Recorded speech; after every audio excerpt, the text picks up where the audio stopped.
Hello everyone, welcome once again. आज हम English grammar से एक इम्पॉर्टेंट टॉपिक करेंगे, टाइप्स ऑफ सेंटेंस। इसमें हम पढ़ेंगे सिंपल सेंटेंस, कंपाउंड सेंटेंस और कॉम्प्लेक्स सेंटेंस। चलो इस वीडियो को स्टार्ट करते हैं।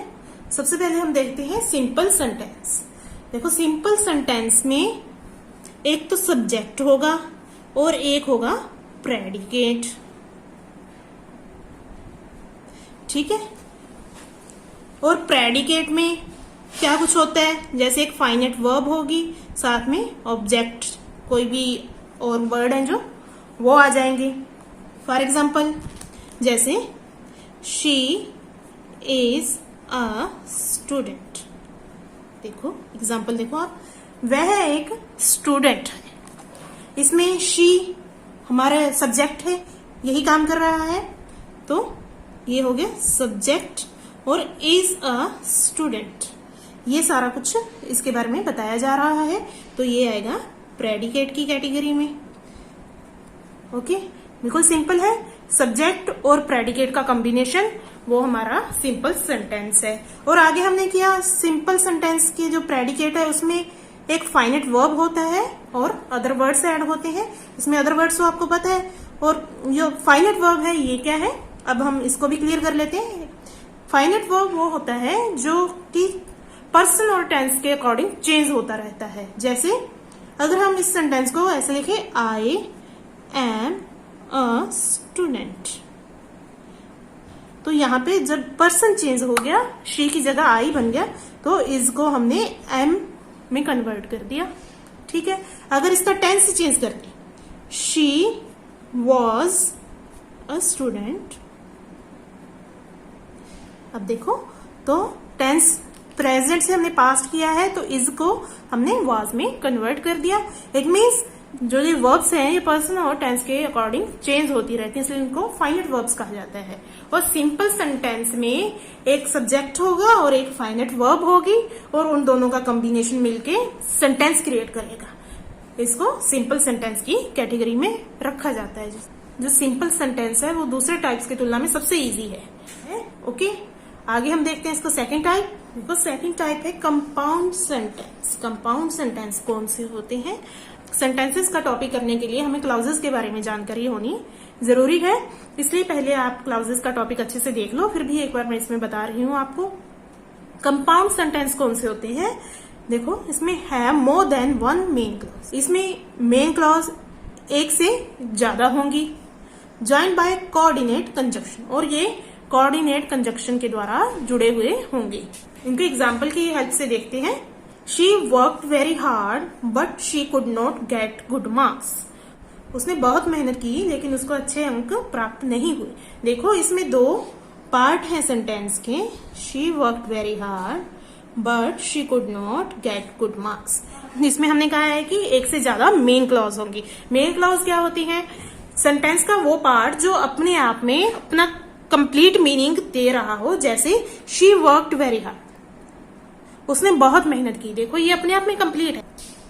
अगर हम ये इस तरफ का हिस्सा छोड़ दें तो ये देखो, she could not get good marks, वह अच्छे अंक प्राप्त नहीं कर सकी, तो ये भी अपने आप में कंप्लीट है, सही सेंस दे रहा है। इसको किसी और सेंटेंस पे डिपेंड होने की जरूरत नहीं है। जब इस तरह के सेंटेंस में पार्ट जो इंडिपेंडेंट हो, किसी पे डिपेंड ना करते हो, वो होंगे मेन क्लॉजेज, और दोनों किसी कंजक्शन की सहायता से जुड़े हुए होंगे।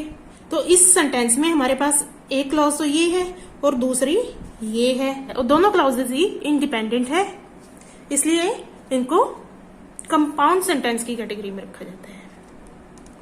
एक दो एग्जांपल और देखो। माई grandfather is very old but he is perfectly healthy. मेरे दादाजी बुजुर्ग हैं परंतु वह बिल्कुल हेल्थी हैं।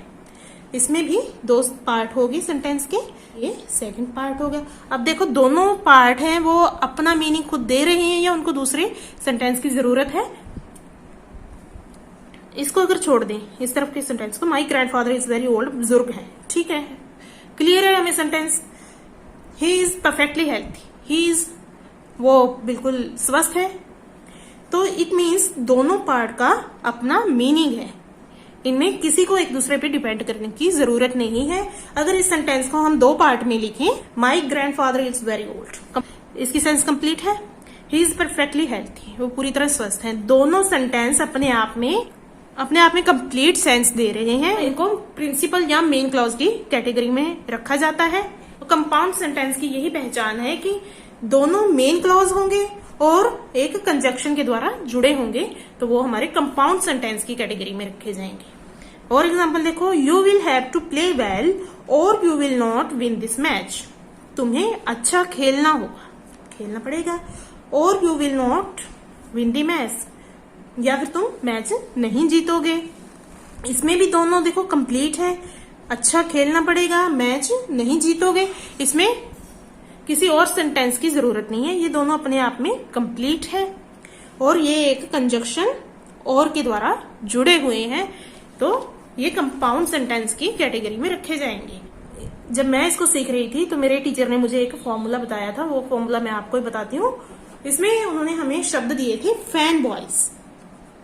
ज्यादातर टीचर इसको ऐसे ही पढ़ाते हैं, फैन बॉयज। आप इसको याद रख लो, आपको ये क्लियर हो जाएगा।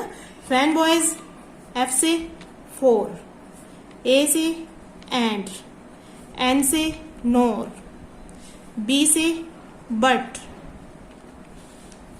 ओ से और, वाई से येट, एस से सो। आप इस फॉर्मूला को देखो, बिल्कुल ये कामयाब फॉर्मूला है, आप इसको याद रख लो। इनमें से अगर कोई कंजक्शन आपके सेंटेंस के बीच आता है तो वो कंपाउंड सेंटेंस की कैटेगरी में रखा जाएगा। और ये बिल्कुल इजी है याद रखना भी, फैन बॉयज, हर कोई इसको याद रख सकता है। अब इसके जो कंजक्शन है वो भी आपको इस तरह से याद रह जाएंगे। अगर आप देख लो सेंटेंस के बीच में ये कंजक्शन आ रहा है, जैसे वट है, यहाँ पे और है, तो ये कंपाउंड सेंटेंस की कैटेगरी में रखा जाएगा। मुझे लगता है अब आपको इसमें कोई डाउट नहीं रहा होगा। अब हम इसका थर्ड टाइप देखते हैं।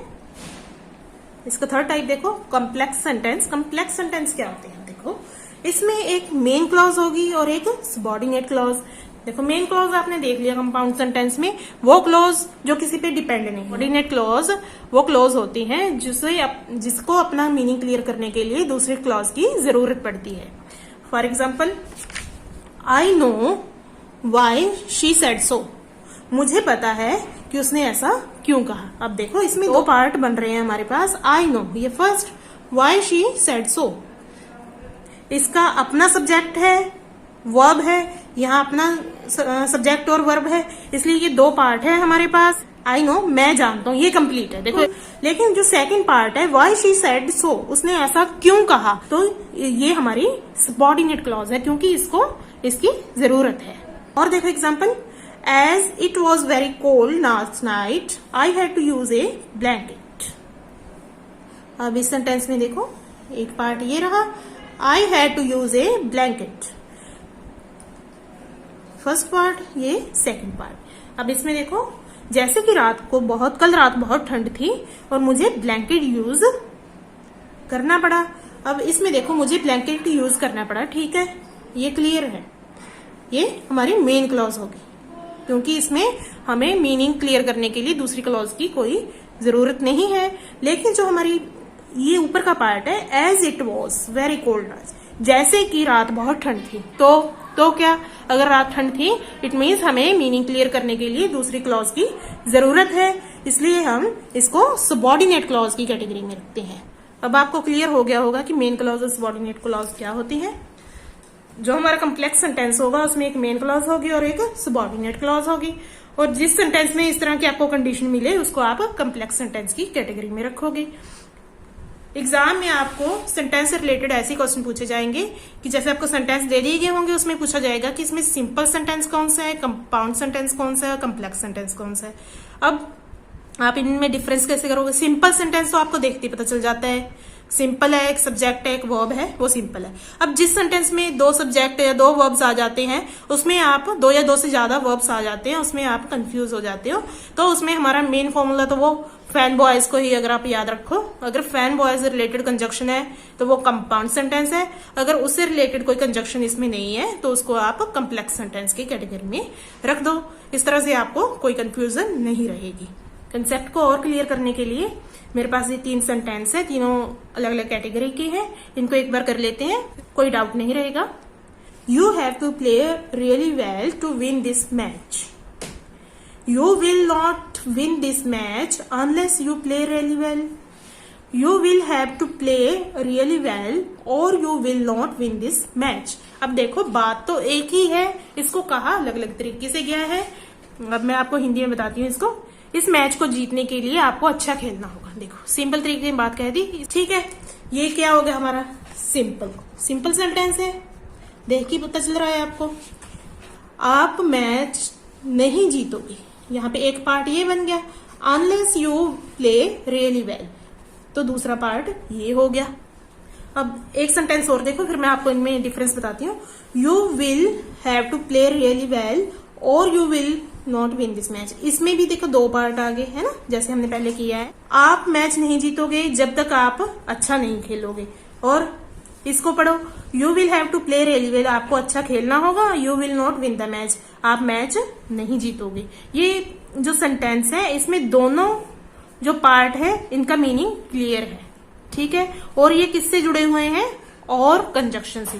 फैन बॉयज हमने किया है BOYS, उसमें O से और, ये कंजक्शन आ गया ना, और कुछ करने की जरूरत ही नहीं है, आपको इसी से पता चल जाएगा। ये हो गया कंपाउंड सेंटेंस, ठीक है। और ये सेंटेंस है, इसमें you will not win this match, ये है हमारी मेन क्लॉज, आप मैच नहीं जीतोगे। और शर्त क्या है? Unless you play really well. जो सेकंड पार्ट है ये है हमारा सबऑर्डिनेट क्लॉज, ओके। जिसमें मेन क्लॉज और सबऑर्डिनेट क्लॉज दो क्लॉजेस हों, वो होगा कॉम्प्लेक्स सेंटेंस। मेन तो आपको कॉम्प्लेक्स और कंपाउंड में ही दिक्कत होती है, उसमें आप जब फैन बॉय से रिलेटेड कंजक्शन देखोगे तो वो दिक्कत भी आपकी दूर हो जाएगी। अब मेरे को लगता है आपको कंसेप्ट क्लियर हो गया होगा। अगर फिर भी कोई डाउट है तो आप कमेंट सेक्शन में मुझसे पूछ सकते हैं। अगर आपको मेरी वीडियो हेल्पफुल लगी तो please like, share and subscribe. Thank you very much for listening.